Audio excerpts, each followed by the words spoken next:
Computer Fundamental MCQ. First question, who is the father of computer? James Gosling, Charles Babbage, Dennis Ritchie, Bjarne Stroustrup. इसका सही उत्तर होगा Charles Babbage.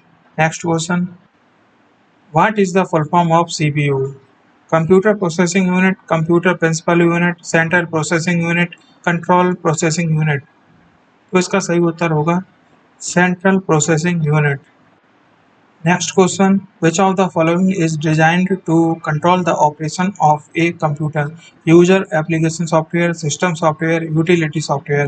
इसका सही उत्तर होगा system software. Next question, which of the following is the brain of the computer? Central processing unit, memory, arithmetic and logic unit, control unit. इसका सही उत्तर होगा central processing unit. Next question, which of the following are physical devices of a computer? Hardware, software, system software, package. इसका सही उत्तर होगा hardware. Next question, which of the following can access the server? Web client, user, web browser, web server. इसका सही उत्तर होगा web client.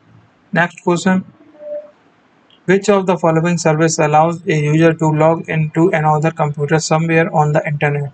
Email, Usenet, Telnet, FTP. इसका सही उत्तर होगा Telnet.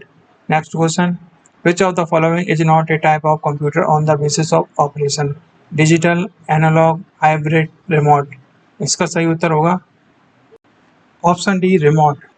Next question, which of the following device use positional notation to represent a decimal number? Pascaline, abacus, computer, calculator. सही उत्तर abacus. Next question, which of the following is the first neural network computer? EN, AM, RFT, SNARCB। इसका सही उत्तर होगा fourth option SNARCB।